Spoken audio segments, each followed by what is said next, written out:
সহ্য করে নিয়েছেন গ্রামের মানুষরা, জানেন না কতদিন বাঁচবে। বাঁচবো না, যে আমাদের নিঃশ্বাস বন্ধ হয়ে যাচ্ছে। যারা বাচ্চা ছেলেগুলো রয়েছে তারা পঙ্গু হয়ে যাবে। এই খাবার খেতে পারি না।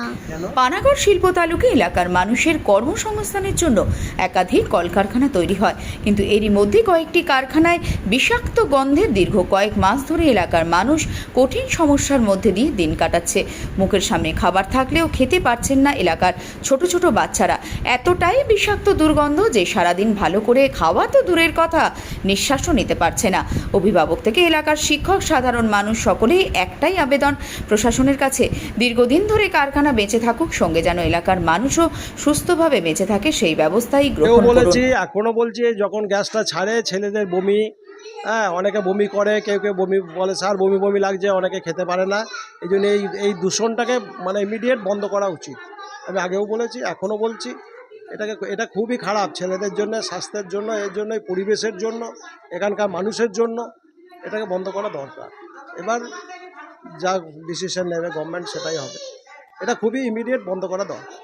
এত গন্ধ ছেড়ে দেয়, এই যে যখন গ্যাসটা ছাড়ে তখন থাকা যায় না। আমরাই পারি না, তো ছোটো ছোটো বাচ্চাগুলো কী পারে? এই জন্য অ্যাকশন করা খুবই দরকার। থাকতে পারছি না, মনে হয় গ্রাম ছেড়েই পালাতে হবে আমাদেরকে। কোথায় পালাবে? কোথায় এখন যেখানে হোক এখান থেকে সরে যেতে হবে, ভালো বাঁচবেন না। না হলে বাঁচবো না। এমন এমন সময় এমন গ্যাস ছাড়ছে যে আমাদের নিঃশ্বাস বন্ধ হয়ে যাচ্ছে, বাধ্য হয়ে থাকতে হচ্ছে। এবারে আমরা দীর্ঘদিন ধরে এখানে বসবাস করেছি, এবারে ছেড়েই বা কোথায় ফট করে যাব।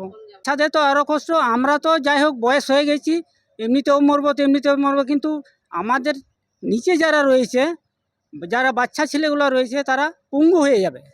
সকালবেলা ঘুম থেকে উঠলে যে এত দুর্গন্ধ, এত বিষাক্ত গন্ধ কিনা কি গিয়ে গন্ধ বলতে পারবো না। গন্ধে আমাদের বমি পায়, মাথা ঘোরায়, মনে হয় জন্য যখন তখন আমরা অসুস্থ হয়ে পড়ি আর কি। এই গরমে দরজা জানলা বন্ধ করে রাখতে হচ্ছে, কেননা সাধারণ মানুষের অসুবিধা করে তো কিছু করা যায় না। সাধারণ মানুষই যদি অসুবিধায় থাকে, তাহলে উন্নয়ন কারখানা করে যারা ফয়দা লুটছে তারা লুটছে, কিন্তু আমরা সাধারণ মানুষ তো খুব অস্বস্তিতে আছি। রাজ্যে পালা বদলের পর নতুন সরকার প্রতিশ্রুতি নিয়েছে দূষণমুক্ত পরিবেশ হবে এই রাজ্যে। তার জন্য একাধিক পদক্ষেপও গ্রহণ করেছেন।